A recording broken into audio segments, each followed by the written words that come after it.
You're listening to Made of More with Laura O'Donoghue, proudly sponsored by Empower Fitness Carlow. Train with world-class coaches and join classes built for lifelong results. Get stronger, feel better, be empowered. Find us on Instagram at Empower Fitness Carlow. This season of Made of More is sponsored by Empower Fitness Carlow. Train with world-class coaches and join classes built for lifelong results. Get stronger, feel better, be empowered. Find them on Instagram at Empower Fitness Carlow. And massive thank you for the support on this season of Made of More. So let's dive in. This is Made of More. And today we are starting exactly where every journey begins. And that's at home, because my first guest is my sister, Dr. Pamela Hayden. Dr. Pamela Hayden has an honours degree in science and a PhD in biochemistry. She's incredibly smart, amazing person, and honestly one of the strongest women I know. She's also my sister. Things haven't always been easy for her, but she's handled it all with so much strength. So let's get started. Pam, how are you? I'm good. That's a nice introduction. A lovely introduction. Who are you talking about? I know, yeah. It's like, wow. How are you? You're good. I'm great. Fantastic. Yeah, all good. How does it feel to be my first ever guest on the show? Nerve-wracking. Okay. I think I was saying to you that I thought you could get someone more interesting. But no, I'm delighted to do this with you, especially when it's your first one. I think hopefully it'll make it a little bit easier for you. Well, it wasn't on the bingo card for 2025, that's for sure. No. Did you ever envision this, us two sitting down? Not in a million years. Yeah, Literally. but it's great. It's fantastic. It's weird, but good. It is. Yeah. Right, let's start. Let's bring it back to the start when you were younger. Yes. There was loss in our family. I Yes. have probably spoken about it a little before, and of how I kind of seen it as I was growing up, because I wasn't born, you know. Yes. You were born, I wasn't born. Yes. And how I have explained it was I kind of grew up in a house with grief and didn't know what Mum was like before grief, if that makes sense to you. Yeah, it does, yeah. So I'd love to hear your thoughts on that, because it's different for me and it's different for you. Yeah, you know? no, and that's true. And you weren't born, right? I was 2 when our sister was killed in a road accident. But I don't remember her either, right? Or, I wouldn't have that memory of, say, pre and post either, because we were so young. But I do remember the day it happened. It was it was my earliest memory. And not really anything specific. I knew that something big had happened. Like, I have that kind of, the memory I have is sitting in Granny's kitchen. You know, we used to sit on top of that 3-bar heater. Do you remember that? Yeah, I the do silver remember one. that, yeah. And I just remember that day that something really bad had happened, but I had no idea what it was. And that's probably my earliest memory. But same as you, like, for us living in a house with obvious grief, it was normal. Like, that was our normal, because we didn't know anything different. And I think for me, I didn't really understand it until I was, I'd say, about 6 or 7. So you were born when I was about 7. I probably knew what had happened, but I had no concept of what it actually meant, because you're so young, like, you don't. And it's not until you become a little bit older, as a teenager, you probably maybe understand it a little bit more. But actually, like, the funny thing for me is that I didn't fully understand it really until I had my first child. And why was that, do you think? What was that Just like, I emotion? remember having Lil, being in Kilkenny, right, after having Lil. And my thought was that, oh my God, how awful that must have been. Because now I understood what it was like to have a child, and I could not understand how it would be to lose them.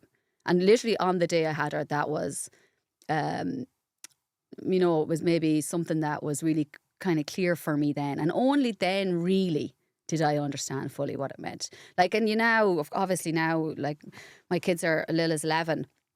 So as she gets older, you get even more awareness of how awful that must have been.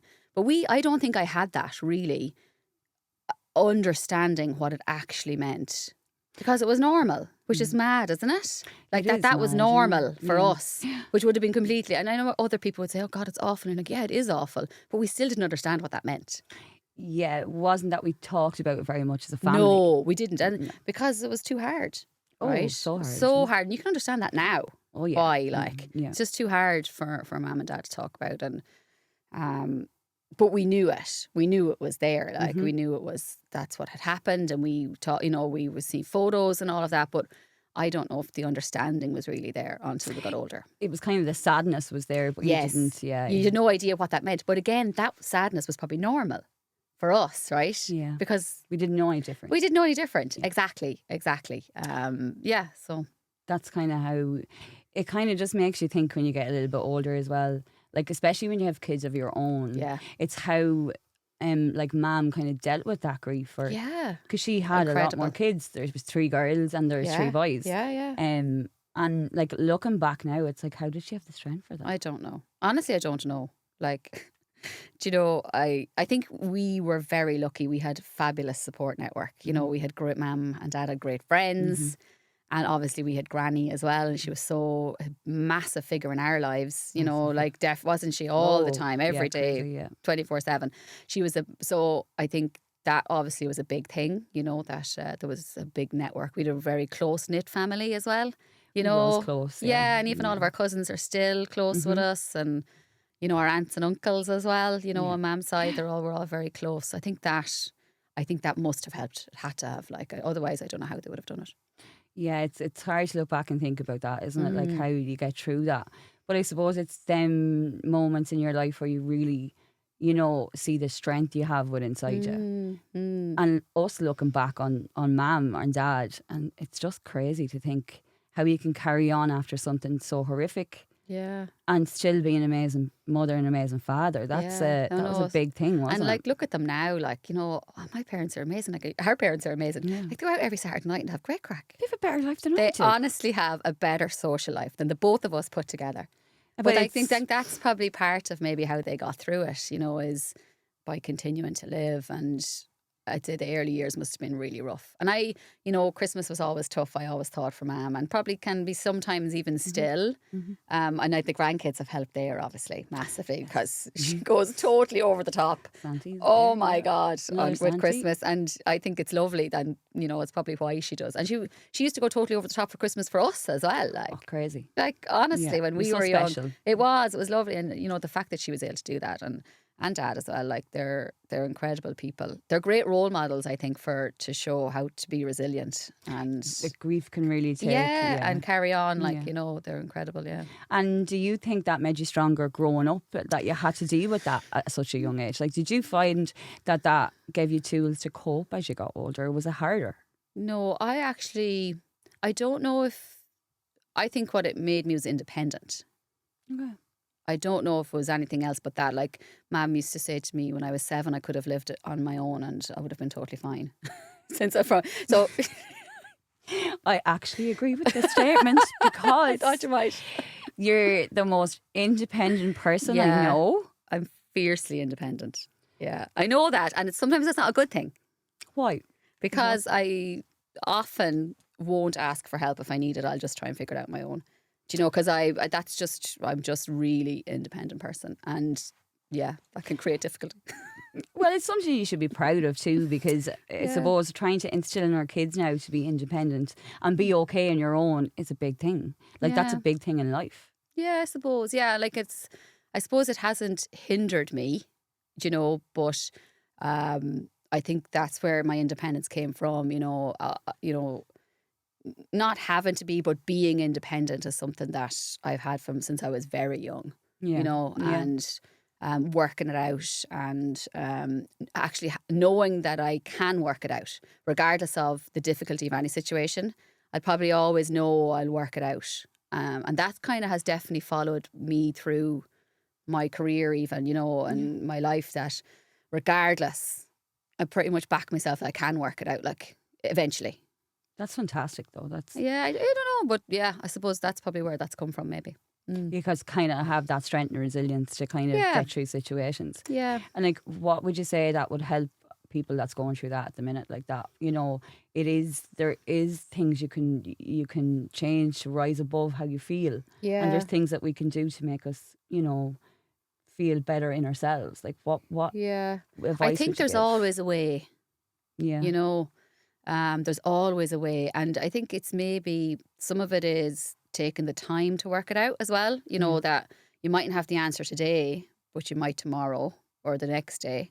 And as I kind of was saying there, being confident that you will work it out. Like, that regardless of the situation or what it is you're trying to do, I don't know, run a marathon, whatever, get a job, or, a problem that you have, there is always a way to work it out, and understanding that you can do that. Like you might need help from other people. And that's okay. Well, it's brilliant, but that's you then trusting that, okay, I will work it out, but I'll ask people to help me work it out, but having that trust in yourself that there is an answer. It might not always be obvious, but taking the time, using the people that you love and that love you to help you work it out. And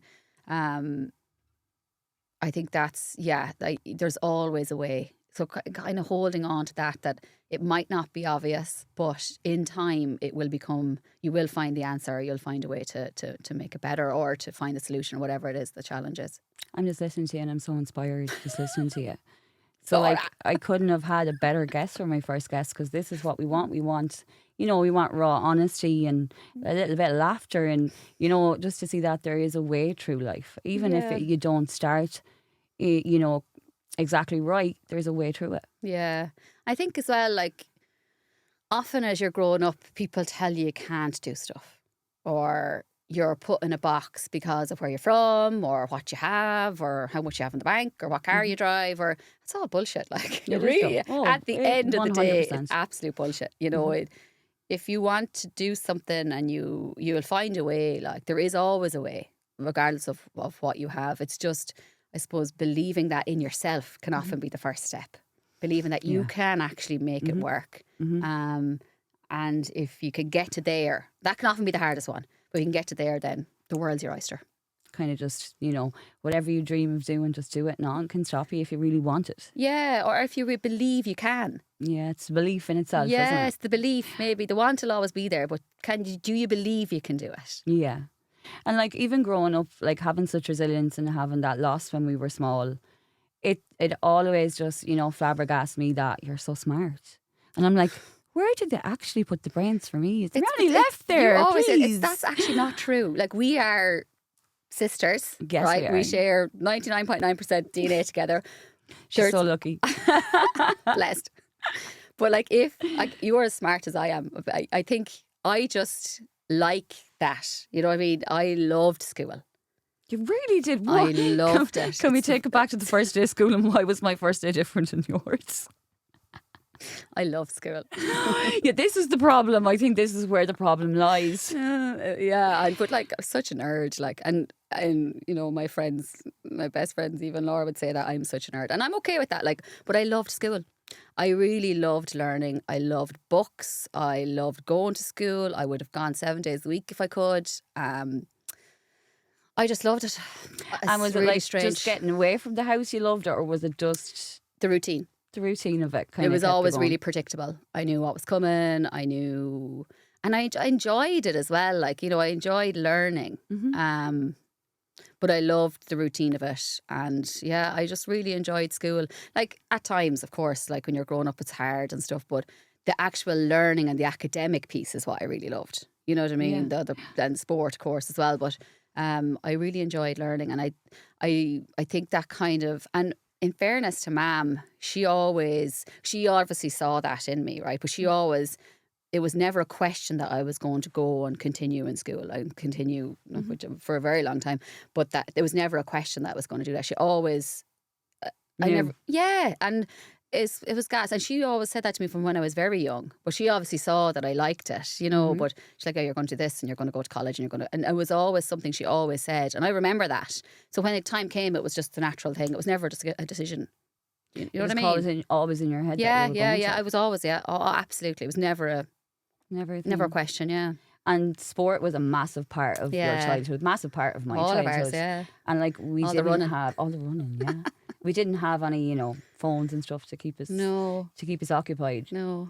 When you were growing up in sport, how did you find it at that age? Like during the 80s, 90s, how was that? I loved it. Like, remember we used to run around the parish field over in Tinwyland in our bare feet, and we'd picking thorns out of our feet from one week to the next. Do you remember that? Yeah, I do. But we were lucky as well in the school we were in because Dennis Shannon was big into sport and he was so far ahead of his time. Like he didn't care if you were male or female. Do you remember that? Like Oh, it there wasn't was a no thing. the boys team or there's none of that. Like, Yeah.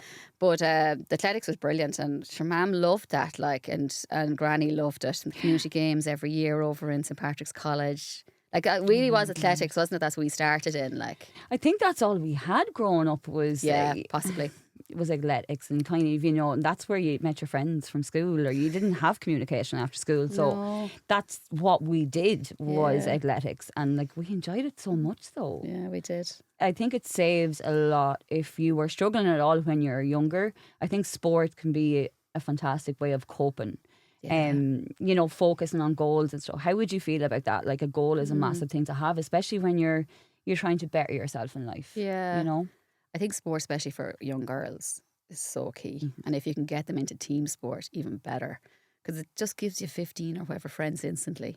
Which in that awkward years, like when you're 14, 15, 16, it's really hard because there's such a drop off and girls don't want to play sport. No. But I think sport obviously gives you the health benefits, Yeah. as you're so well, but it's that social skills as well, you know, and again, we were lucky that we had that when we were young, you know, we were really young actually, like, you know, we probably started running when we were 5, did we? Even before yeah, the tots? yeah, We used to do that. tots, I remember you doing those races. You were so Yeah. cute with your little I think pigtails. I ran backwards a few times, but look, that kind of sums me up, to be honest. Maybe. It does, in fairness. As You were going, were really quick though. You were really fast. right. You were. I think I lost the speed a little bit, but look, that's just age. You're very successful in your job, but I want to kind of bring it back. You finished school in Ireland, and Yes. then you went to St. Leo's. St. Leo's. St. Leo's. So I was there for 5 years. That's kind of where I really started enjoying sport. You know, because the PE teacher there, Fiona Kelly, she was big into basketball and Gaelic football.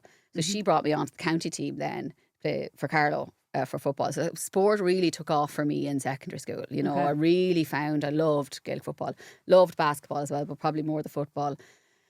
And then the academic side I was still very interested in it. Maybe not as much, obviously, when you're being a teenager. But when I got to leave insert, then I suppose I really understood that I needed to really buckle down. And you know, I'm so sad. Like I used to be begging Mammy to let me stay in school longer so I could study. Like, was there a switch at the hospital it's when like- they were bringing you home? Actually, you've a twin. I do have a twin. There was definitely something mixed up there in the hospital. We will say no more. Poor Brian. Poor Brian.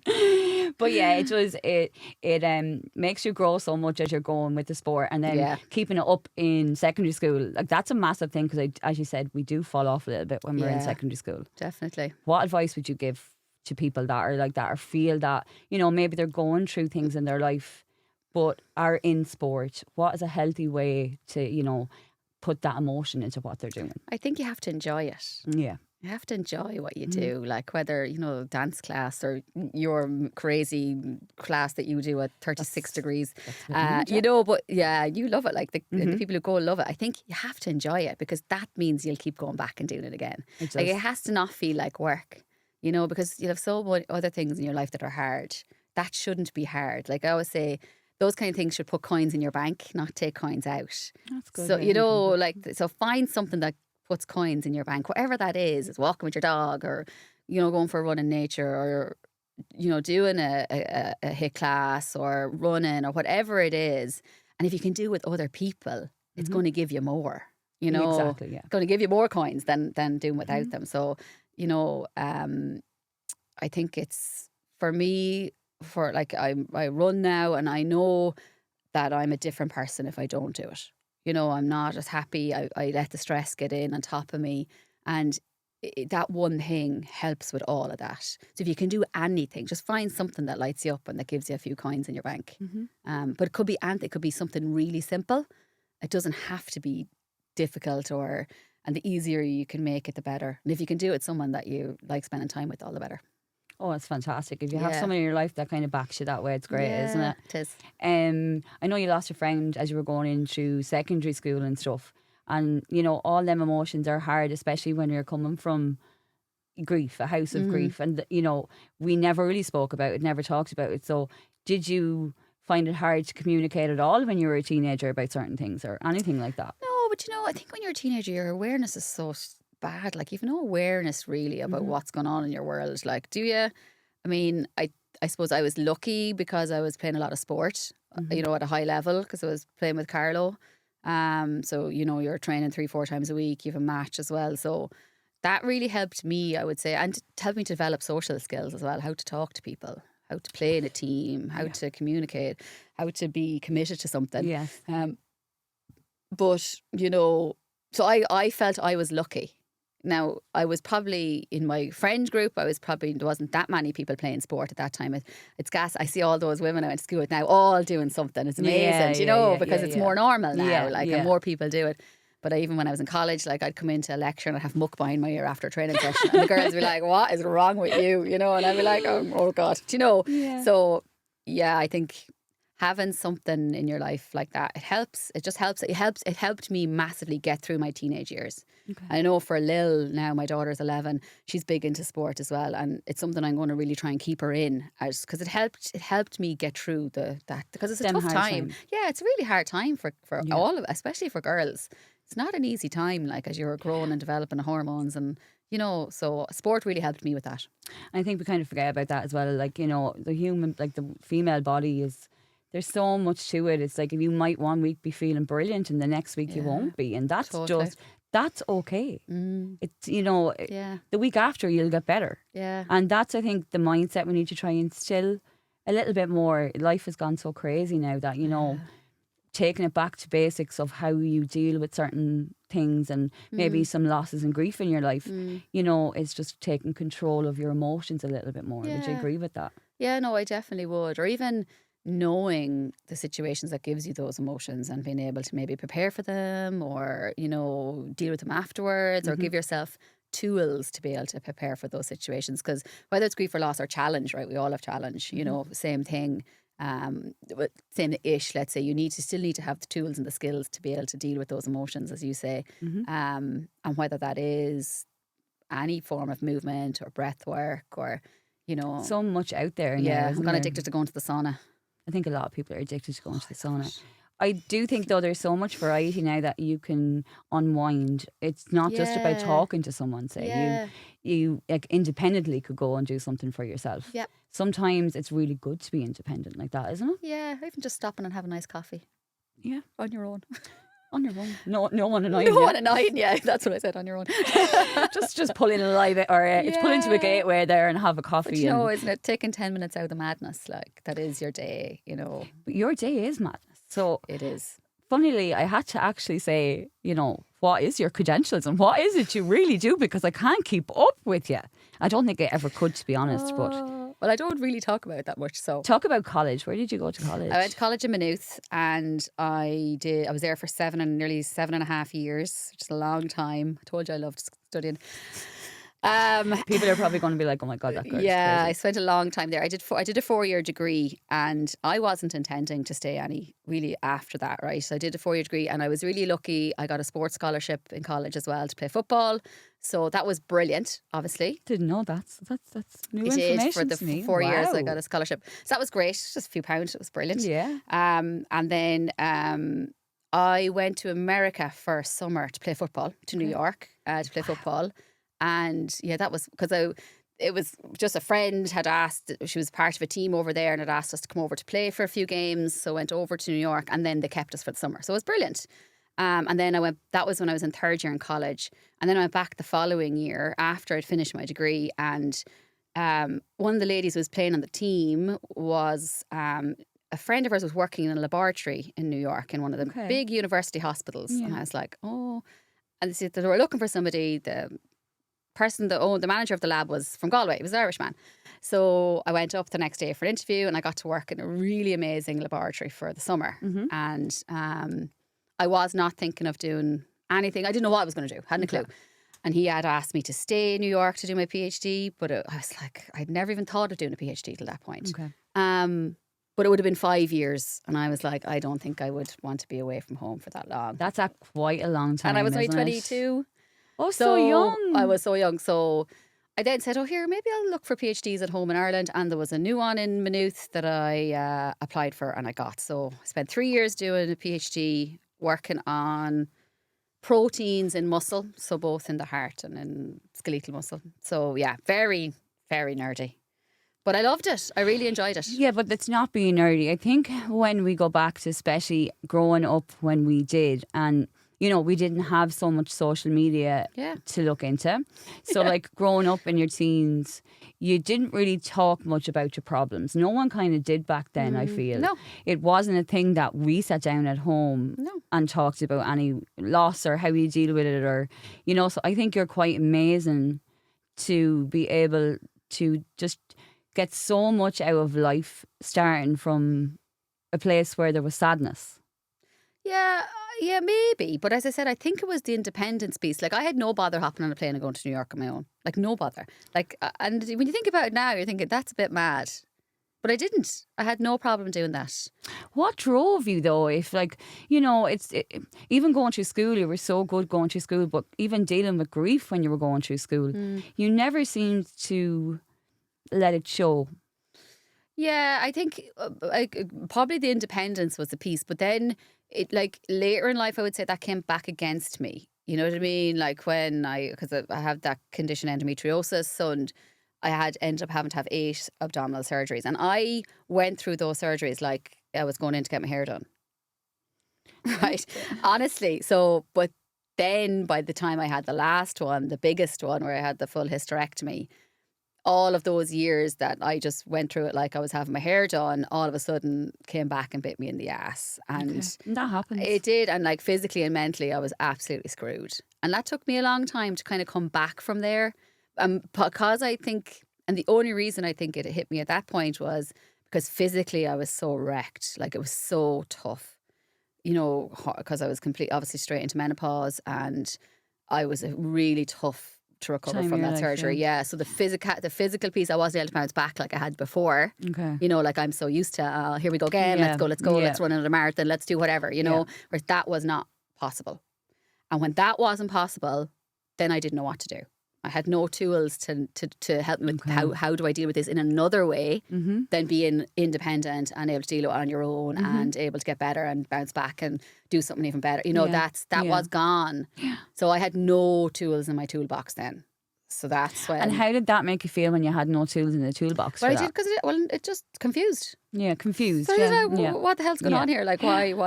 I had no idea. I had no clue what to do. I really didn't at that point. So I had probably, and I had built a career, and I didn't know how I was going to be able to function and work, and it's scary thinking about all these things because it's a big thing in your life, Yeah, it was. All the normal was gone. Yeah, the normal was gone, and I needed to find a new normal. And was it like really control? Hard. Like you can't control these things, 100%. and that's what it is, isn't it? Yeah, it's control. I just couldn't be the Teflon person I think I thought I was. You see, like me looking at you, I always kind of felt like you were that strong person that always had it together. I swear I probably would have been a bit more emotional. I probably wouldn't have been. That's a good thing though. It is and it isn't. I suppose the way you have said it, like being strong is good in a way and it isn't in another. Yeah. I loved watching you be so strong. When you had so many challenges, you just got past them. And like I do be like, how did she do that? I don't know, if I'm honest. I think some of it's just putting your head down and stay going. Some of it, But like, do you come to a point then where you like kind of burn out emotionally, if that's the case? Yeah, like I've got better at noticing when I'm burning out. Like I've definitely got better at that because I have to. Because if I let that happen again, I know I won't be effective. That way. So now I'm much better. Like I only train with what my body can recover from. I'm very careful with that. I train in really low heart rate zone. I know I've talked to you a bit about that before. So only train what I can recover from. Work is obviously difficult, but I try if I can to balance that as much as possible. You travel quite a lot then for your job, don't you? Yeah, I do. Okay. I do. I travel. I've been in 10 countries this year, so I know. Oh my God. And we're in November. But I love it. I love What is it you love? What's that passion that gets you through? Do you know what I love? I love, it's gas. Like when I'm in a country where I'm driving, I love going places where I can drive. Like some places I can't drive. I was just in India, can't drive there. You just love doing things that are difficult, don't you? I That's love what we're driving, about. right? Down the road and on my way to work, I'll have the music on. It could be like 30 degrees And I just feel so independent and free. Like, oh my God, I get to do this for my job. Do you know what I mean? Mm-hmm. Like, I love that feeling, whether it's in America or Costa Rica or wherever. Mm-hmm. And I love meeting different people and seeing different places. And the very, very hard part is obviously leaving my family and the kids. My husband's amazing, thankfully. But it's a part of my life that I love, but it's physically very tough. And do you ever stop and be proud of getting through everything you've got through, getting an amazing job, having an amazing family? Like, it looks from the outside looking in that you have it perfect, but it's never that way, isn't it not? There's No. always, you have to get past the hard parts of your life to get to Yeah. the happy parts of your life. Yeah. Like, I hate walking out the door with my suitcase. I hate it. It's horrible. Like, it's so hard. Like, I'm just so lucky that John has it all when I'm gone. I never have to worry about a thing. Like, he's brilliant, and only for Support. him. Yeah, I couldn't do it. Like, definitely couldn't. And pressure, a lot of high pressure situations I'm in, and I haven't a clue what I'm doing most of the time. So if you're in a high pressure situation or any situation where you're feeling vulnerable, what piece of advice would you give to just calm down or, get you through that moment? If it's a Yeah. tough moment in your life, which a lot of people have many tough moments, what would you say that, would help someone get through that moment? Yeah. I think the best advice, career advice I've ever been given, I don't know if this answers your question, is that you have to be yourself, but you have to be okay to be yourself. I think that's the big part, isn't it? Yeah. Like, explain to me what you mean by that. Like, I was in a meeting on Monday with a lady who was so high up in the company that she was on her own jet. Right. wow. I know, so cool. Definitely. I'm looking for my own jet anytime soon. But like, instead of me, like, where I put myself in, I'm just going to be myself. I'm never, and it took me a long time to work on that, to be okay with that. Mm-hmm. But I find the more I'm myself in every way, good and bad, the better the outcome always is. Really? So yeah, always. It's like, you don't have to be polished. You don't have to say all the right words or do the right thing. Once you're being authentic for who you are, that's absolutely the best thing you can do. And 100%. and someone said that to me a couple of years ago, and I've noticed that it's really helped me. Now, whether that's the right thing or the wrong thing, but that's what I do. I don't try to be any, and you say, looking at me, you think I've got it all, but I don't, and I never say I do. Like, I wouldn't, if someone said to me, "How are you doing it all?" I'm like, "I'm not. I have a cleaner. I have a great childminder. I have an amazing husband. I have Yeah, but fabulous that's raw family." honesty, isn't Do it? you know? Yeah. So I can't. I don't have everything in. And I have to be okay with that. I am only one person, and you can only do so much. And you have to look after yourself in the middle of all that too. I think as you get a bit older, you do realise you have to look after yourself so much. Yeah. And whether that be if you're going through a tough time or you have a really high job that, it takes a lot of your energy. It's just dealing with that, really, isn't it? And how you can deal with it in the best way possible. Yeah. And the most positive way. Yeah. And don't get me wrong, like, I'm not always great at dealing with it. So I don't want that to come. Yeah. I'm not Yeah. like, I often find it really bloody difficult, like, having a clue what I'm doing most of the time. I'm winging it most of the time as well. And that's being honest, But yeah, I think you have to, if you have learned over time, as you say, if you get to a point where you're hitting the wall, you're no good to anybody, home, yourself, or in your job, like, or whatever. Yeah. You're no good. Mm-hmm. So I try to not get to that point if I can. And like, therapy is brilliant for that as well. Like, or coaching or whatever it is you need to help you to get you through. You just need to use all the tools you can get your hands on.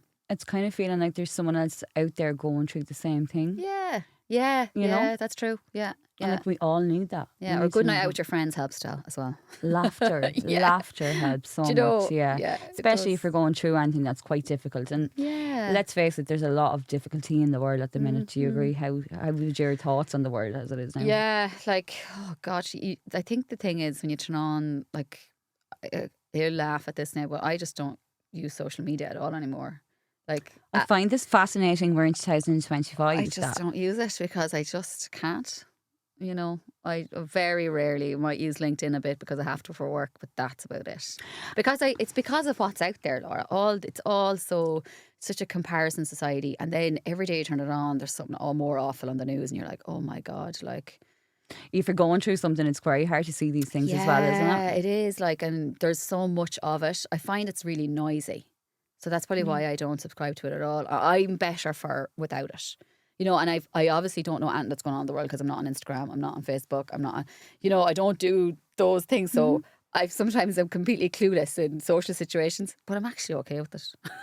Yeah, I think that's not going to bother you too much, is it? No, I don't think so. But you use it a lot and you love it and you get so much joy out of it. But it's just not for me, right? And I know for my own mental health, I'm better without it. Isn't that mad? What side of it does it affect your mental health? Because I know it's different. The comparisons piece of it. Like when you look at it, everything looks amazing and perfect, and everybody is perfect, and you're thinking, "Oh God, I'm so shite." That way. Like there's some of that, but then it's really handy then as well to know what's going on in the world and what's staying in contact with other people. I find I'm losing a bit of that. That way, like people who don't live in Ireland or different parts of the Or world. that conversation, or you wouldn't know what they're on about because it was on. But I don't think you're missing. Like, I mean, I think if that's the way you want to be, like, I admire that so much. Yeah, it's just a decision I made for myself more than anything. Do you know? Yeah. And especially, I suppose, because you have younger kids too. It is, yeah. Like, what way are they good for communicating with you? Because I know they don't look at a lot of, social media. Well, and stuff. like no, they do they get 20 minutes a day on screen time, like so it's I know, and then 40 minutes the weekend, which is probably maybe a bit mean, but again, they do an awful lot of sport. Right, they're good kids. They do love YouTube and all that crack, And look at it. I think they're going to grow up in a technological age too. Like you can't ignore that. They have to be prepared for that and live in that age. We didn't have that, right? We didn't need that, but they're going to need to know how to use all those tools as they get older. Like so. And with Lil, like, would she be good for talking to you if there was anything ever wrong? No, she's good. Yeah, she's good so far anyway. But she's 11, right? So I'm expecting her to turn. But no, she's good and. We always have the chats in the car on the way home from gymnastics and stuff like that. Going yourself. Through everything that goes on. Yeah. No, she's good. She's good. She's a great kid. Like she's a very, I suppose she's a little bit like me that way. She's very driven in sport. Like, and she's really backs her own ability, which is even more than I ever would. She loves competition. The harder it is, the higher the stakes, the more she enjoys it. She tries on it. Yeah, she does, yeah. So it's great. It's a real talent, I think, for her to have. Like, Paddy wouldn't be the same now, but Paddy's a bit more laid back and he likes the crack. I just think it's lovely for the kids to see such a strong mammy. Yeah, I hope so. Because obviously I take time away from them when I'm not there. But I hope so. Like, I hope they see that it's normal for a mum to work and it's normal for them to have a job. And it's, I think that's good for them. I think, and that they know that I have to work so we can go on holidays or we can buy new chairs or whatever it is. Or, I think it's good that they know that. It's also amazing just how far you have come within science as well. Like that's a big thing. I just think we both had the same upbringing and it's like we're into such different things. Yeah. I'm very creative where you're very, you love books and I never did. I just think that always stood to you then to be quite a strong person to deal with anything in life. I did always kind of be jealous of that. Really? Yeah. I'd love to have had your strength. Yeah, but I'd have no creativity though.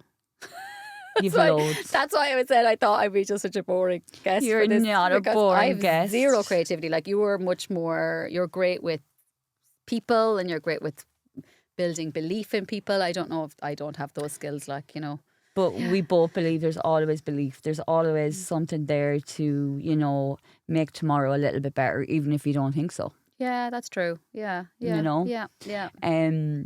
Going through college, what was that like? Like you did 7.5 years. So like just bringing it back to that, it's a long time in college to be so focused. I loved college. I loved it. It's probably one of the best times of my life. I got to meet the most amazing people. I think that's where you find your tribe. You meet really like-minded people. Obviously, I was playing football as well, which is such crack. Oh my God, such crack. But I did enjoy it. And then, when I started my PhD, I found my PhD very hard. Like it was very difficult. Like it's full time. And even at the end, it was very hard, pulling it all together, writing the thesis. It was a very difficult 3.5 years. And I'm glad I did it you know, I was glad I did it now, but if I had to do it again, I don't think I would. Like, it was very hard. And I found it hard. And that's probably one of the first times I really found it difficult. But I really enjoyed it as well. Like, it was very That interesting. makes half the battle, doesn't it? Yeah, it does, yeah. Yeah. But so I stayed in academia for a while after that. Like, I was working in the lab. They call it a postdoc once you finished your PhD, for a couple of years before I went to Coke, yeah. Did you always think you were going to be in a lab? Was science something that you always wanted, or did you just knew? Yeah, I did. When I was in start of college, we did a lot of labs, and I just loved it. I loved being in the white coat. I loved being at the bench. Wow. You know, I loved running experiments. I just enjoyed it. I kind of felt like at home. Did you find it easy? Like, science was an easy thing for you? Because I know I didn't really find that's easy to me. Did I? I know I liked it, as in when I was able to work it out, I enjoyed it. Okay. But I wouldn't say I found it easy. You know, I Yeah. still had to do. I still Still had to to put work the work hard. in. Yeah, I Yeah. still did have to work hard. It didn't like. I'm not the type of person that's naturally intelligent. I'd say I just have to work hard at it. And You once just I love it. do that, then I'm good. You know, but I do have to work hard. Like, it won't just, you know, because I did physics, maths, and biology in my degree, and they were all hard. Like, yeah. But it's having the resilience again, isn't it? It's all about how strong you can be really when you're going through these things. Yeah. You do be tested a lot, but Yeah. I just think you're very strong. I really do. Thanks very much. You're I quite don't an know. amazing person in that way. Because we all deal with stuff in such different ways, you know? It's Yeah. lovely to hear how you deal with certain things. Yeah. Yeah. I probably just work harder, I think. Keep the head down. Yeah. Yeah. And like all your traveling, that must make you, and like make you even more independent than you already are. Yeah. Yeah. And that's probably why I like it. You know, I don't need to travel with somebody. I'm absolutely okay to go on my own. Where does that come from, that being on your own thing? Like, No where does idea. that? No idea. Now, I don't like it for too long. Like, a week is enough. Okay. Do you know what I mean? Yeah. It's enough then. And when I go to places, there are people there, obviously, you know. Okay. But I'm okay with that. Like, I am okay with it. Now, I when I go to somewhere that's really fabulous, I'm really sad that there's none of my family are with me. Okay, so, Because, so that you enjoy can it. share it with. Yeah. Do you know that way? Yeah. But overall, I'm okay with it. Yeah. Amazing. I just think you should definitely take more little moments to be proud of yourself. But we never do that, though. Nobody does that. They should, though, I think. Yeah. No, maybe. I You probably, know? yeah, I think, I don't know if I see it like the way you see it, but thanks.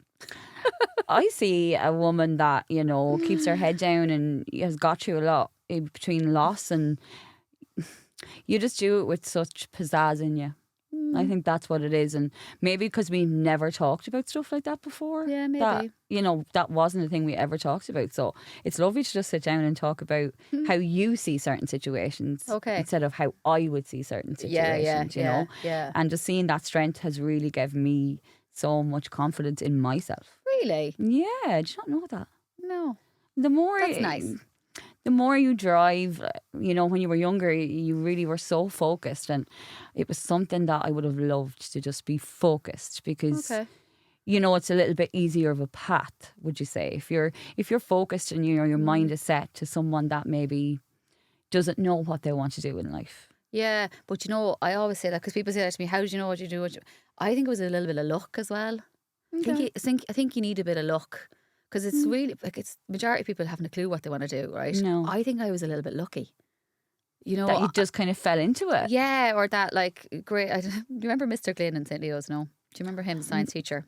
No, I do. I actually do. Sorry, Do you Mr. remember Glynn. I him? do Yeah. remember. Yeah, And we yeah. used to always, God bless him, we used to always take the mick out of him so much, like, you know. But I really loved what he was teaching. Really. Yeah, and I always remember that in him, and then I'd miss O'Riordan as well. Sometimes it's always down to the bloody teachers. I always say that too. You can be just so lucky Yeah. to get a great teacher that inspires you, and she really did. Like, we did biology with her, and I just loved it. And someone said to me, "Sure, wouldn't you just go study, do something you love, like do something that you enjoy?" And that's why I did science. So I was a bit lucky. Because I know so many people, and you know, I've had some conversations with so many people, even after college or 10 years, in their 50s, still don't know what they want to do. So I think I was lucky, but you're right, like having a destination or knowing roughly where you want to go is a massive help. It is. Like, it is, isn't it? Well, I suppose when I went from school, I had no clue what I wanted Yeah. to do, because I wasn't academically smart. So you were. So I was kind of like, back then, definitely you would feel a little bit inadequate, would be the word. but finding that there actually is something you are good at. Yeah. It does not have to be the same, No. but if at it all. inspires you to do better in your life, or it gives you that lovely feeling inside to want to go do better, I just think that that's you. You inspire so many people to do that. And I think you don't realise it, but you do. Thanks. I don't. Yeah. I don't realize it. Obviously, that's never. But like, I think it just like you worked it out. You still worked it out what you wanted. Like, even though you had no idea what you wanted to do or where you wanted to go, you've not only worked it out, but you found something that you love doing. Like that's amazing. You know, Special, isn't it? yeah, When you find something. It is, and that's, I suppose, what life's all about, right? And you're always trying to get to that place. Like, It's you like know. you're always chasing that, isn't it? Yeah. And everyone has so many different avenues they go down, no matter if you had a good or bad start in your life. Yeah. You know, even if you had a good start in your life, life is so tough. It really is. And sometimes you think you've all figured out and then you want to do something else. Like, I'm not saying I'm going to be in science forever, because I don't think I probably will be. Like, I often think, God, do I really want to work this hard and travel this much for the rest of my life? I know I don't, but I've no clue what I want to do next. I honestly don't. So I'm back there now again, trying to work out, okay, what my next steps are. How do I build enough future so I can retire at a young age, because I want to keep traveling the world, and, you know, so Bring your like, sister off for some. I don't Bring know, my just sister throwing that somewhere. in there, yeah. But, you know, like, I think, you know, don't be under the illusion that you think I have it all figured out. I absolutely don't. I have it all figured out. Like, I'm happy where I am right now, and I'm happy what I'm doing right now, but it's not what I want to do forever. Yeah, okay. It really isn't. Like, That's something I really did not know, because I always thought you would stay with that, because, you know, it's all you know, really, isn't it? yeah, like, people always say to me, oh, what level do you want to get to, and what do you want? Like, I'm really happy where I am right now. I have no aspiration to go up another level, because if you do, it's more stress, it's more responsibility. I don't know if I really want that. Like, I honestly don't, you know. So what I'm going to be doing in 10 years, I haven't a notion. And what is your responsibility now? Is it quite a big responsibility? Like, how do you take that stress? Yeah, so I work for Coca-Cola. I mentioned that earlier, and then my title is the Senior Director for Global Laboratories. So I have 19 labs. She's lost me already. I'm only messing. Go on. I have 19 labs in 17 countries. So Oh my holy God. yeah, My sister's a superstar. I don't know about that, but like, it's amazing, because I get to work with great people. I have lovely people on my team, and I work with great people. As I said, I get to travel. Like, in one day, I could be speaking to 10 different countries. Like, it's really cool. Like, Do you get that like overload though? oh, completely. Like, the responsibility is massive, and the deadlines and the execution and the goals, and like, when you work in corporate America, you know, that's what goes hand in hand. And, you know, I don't know if I'm built for it forever. You know, for now, I'm really happy, and I love what I do, and I love that I can say that genuinely. Yeah. You know, but it's really hard. It's not easy. If there was any girls out there listening, or boys listening, that ever wanted to, you know, do a role in science, Yeah. what would your advice for them be? There's so much out there that you can do. I think sustainability is going to become a massive thing in science as we go forward. Anything to do with water, sustainability, energy usage, I think that's going to be huge. So I think when you're in school or college now, those areas, I think, are going to become so employable, you know. And I know right now, like, water is a big thing of the whole world, and that's something that we're really conscious of as a company, and trying to get people who are experts in water is really hard. It's really difficult. Wow, so much goes into it though, doesn't Yeah, it? it does. So, like, you know, find a passion. Science does not mean you have to stand at a bench, because there's so many different ways you can do it. But it's a great career choice. If you do a qualification in it, there's so much you can do. You know, there's so many avenues that you can do in science. It's a lovely career path. You can, you know, from IT to informatics to technology to, as I said, any of the sustainability, energy, and the chemistry as well, or physics. You know, Well, that's such a broad. it's so spectrum, broad. Yeah, so it's a great degree. It's a great, or even not even a degree, but it's a great qualification to have a really broad career. Okay. Yeah, You yeah. can do so many You things can do with it. so many things with it. And travel. Yeah, and travel the world. That's it. It's really, if you wanted to go and spend a few years somewhere, you can, you know. Yeah. Yeah, so not that I did that, but If you had advice to your younger self, I love this question. What would that be? What would that sound like to you? I don't know what would I say. I'd probably say don't be so hard on yourself and maybe slow down a little bit. It's okay too. Yeah. Would you ever be hard on yourself like that in in them situations? Yeah, I'd say I'm hard on myself when I don't hit my own bar. You probably have a very high standard though. In some things, I don't know if it's a high standard other than what I expect from myself. You know that way, like Okay. Yeah. But And yeah. if you don't succeed, it's okay, isn't it? Like it's Yeah, okay. absolutely, 100%. Like, and sometimes the failure is actually the learning. It's the hard work, I always say. Yeah, do you know, like you make a mistake and we all do it. Like, it's not, no one has died. It's not the end of the world. You just have to learn from it. Like, really, I think that perspective as well. And sometimes it's hard to have that in the moment, but Yeah, it's failure hard to is have rage. absolutely okay. And sometimes actually it's a good thing, Yeah. because maybe it just wasn't meant to work out. Exactly, but I think you always learn from situations. Yeah. Always have to take something, no matter how negative the situation might be. Like, I'm sure you've been in many negative situations. I've fucked up a lot. Say it out straight. Fucked up a lot. Definitely, yeah. And I'm not as hard on myself as I get older as I was when I was younger, I think.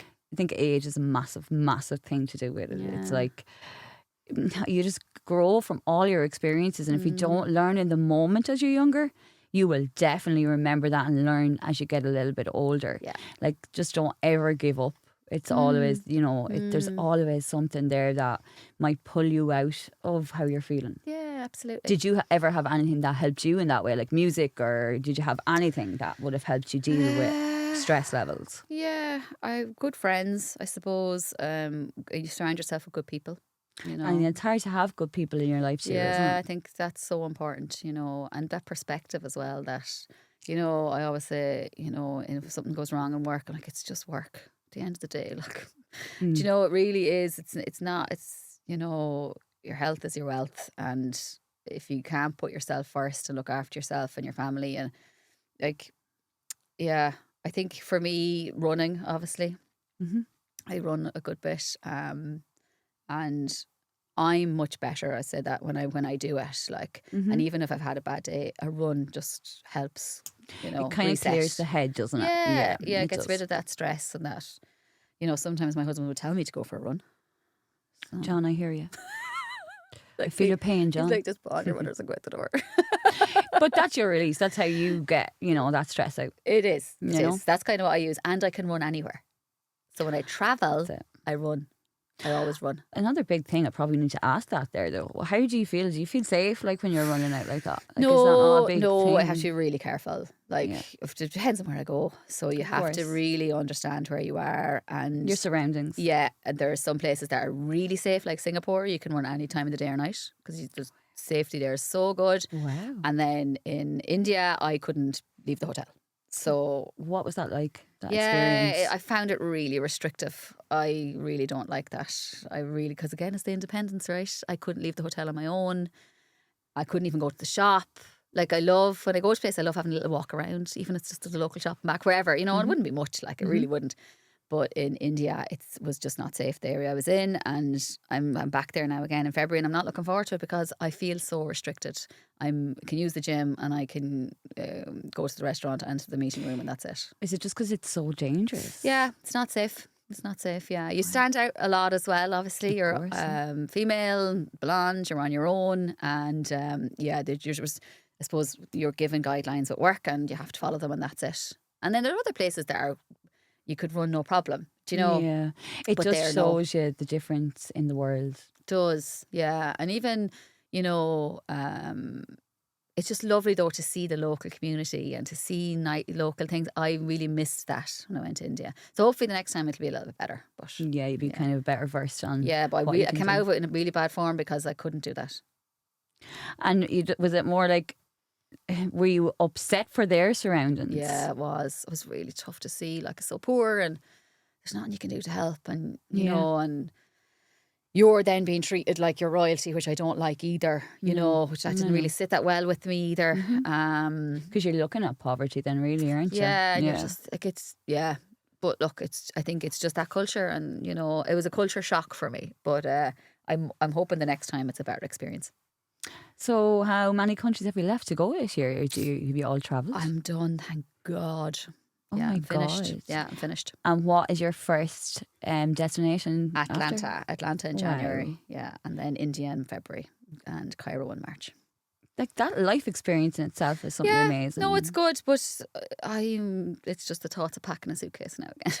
But no, it's a great problem to have. It's a fantastic problem to have. I just think you're so amazing. Thanks, It's Laura. fantastic, and I don't know. You blow me away. feel uncomfortable there. No, but like, suppose we never would have said these things to each No. other either. When would you? It's important though in your family to, I don't know, communicate a little bit more. Do you think so? Yeah, but it can be hard because everyone's lives are so busy. Like, do we communicate at all with anyone anymore, really? Like, No, because the phone is not really a communication, is it? And then when you're meeting somebody, they're on their phone or you're on your phone as well. So I don't know if you get that real deep, meaningful connection, really. It's missing it, isn't it? A lot. Yeah. It's like short conversations or texting or voice noting is a big thing now. Yeah, I don't voice note. You notice that. Yeah, you really don't I'm voice such a note. dinosaur. I know. For someone that's so independent, she really needs to get into the I old know. voice note. It's Sorry. handy, you know. I know, but yeah, you don't need to listen to me rabbiting on. Yeah, but you do. You're a very interesting person. I am. Okay, I have to ask you a few questions about music. Oh, okay. We are going to wrap it up and play a little game, a little segment of then, now, and always. Okay. Basically, it's a song that you would have loved as you were young. Right. How young? We're talking kids. Even it could be like a commercial on the TV. No, it's okay. I have a song. I would love to know the now. What is your now favourite song? Right. And always something that you always will always stick out in your mind. Okay. Tell me, bring it on. Oh, you're going to laugh at this one. My then song is I Should Be So Lucky from Kylie Minogue. Oh my God, where is that coming from? Do you not remember? You probably don't. I had a white jumper with her face on it. And I used to wear it with my lime green headband. And Oh my God, obviously, how has this not been envisioned in my brain? my binocular glasses. Do you not remember that? Forgot to mention the glasses. The glasses need their own podcast, to be honest, because them glasses, you could see space, to be honest with It's you. amazing, yeah. Super short-sighted. I used to wear a set of windows on my nose. Windows, yeah, that's definitely a way They to were describe awful, it. awful until I was 13 and got contacts. But yeah, do you not remember? So yeah, I Should Be So Lucky. I Should Be So Lucky. Loved her. Yeah, she was a legend. She was amazing. A legend. And still is a bit. Like she was just She still is, yeah. so cool. So that was my definitely then. Yeah. What about now? What's your now favourite tune? God, what do I listen to now? I love Amble and Kingfisher. Have you heard of those? No. Amble, no, but Kingfisher, yes. Yeah. So we saw them now in Electric Picnic. Wow. And I love Amble. I love some lovely. Do you know it's real? It's new Irish music, like it's Irish music, Okay. but kind of more modern Irish music, you know. And they've got some lovely tunes. And my kids love that Killer song, you know, from Kingfisher. It's about the GA. I have to say I don't, because if it's not bang, bang, bang, Laura doesn't know anything about music. They love that song. We're obviously massive into GA and they love that song. So that's probably where I am now. I'd say I like to listen to a lot of that. And you know, it's mad. Electric Picnic was a lot of Irish music, like new Irish music. Yeah, it was mad. Like it's was great, changed though, hasn't it? That's so cool. It is that way, cool. isn't Yeah, it? it is cool. Yeah, and they were brilliant, both brilliant live. Fantastic. What is the always tune that you will always love? Because we all have one. Maniac 2000. Oh, what a classic. Like literally. That was. I can Yeah. still sing every word of that me song. too. I actually play it in class quite a lot. Yeah, it's a good That one. is just unbelievable. Banging tune, isn't it? Banging tune. Yeah, it reminds me of college. Myself and my friend Gemma. And nearly every night of the week we went out and we used to. That was out when I was in first or second year in college. It was great. Music brings back so many amazing memories, doesn't it? Yeah, it's a good tune. So And like it kind of takes you back to when that song was played about 10 years ago and where you were. I know. It's so 20 years ago, Laura. 20 years ago. We're not old. More. More. Pam, that is a wrap for today. I really appreciate you sharing your story, and for you to be my first guest is very memorable for me. It's a part of me that will never, ever, ever forget. Thanks, Lolly. Just a quick shout out, this season of Made of More is sponsored by Empower Fitness in Carlow. Train with world-class coaches, join classes built for lifelong results. Get stronger, feel better, be empowered. Find them on Instagram at Empower Fitness Carlow. Thank you all so much, and I cannot wait to see you in the next episode.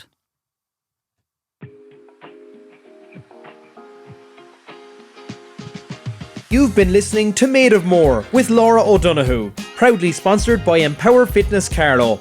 Train with world-class coaches and join classes built for lifelong results. Get stronger, feel better, be empowered. Find us on Instagram at Empower Fitness Carlow.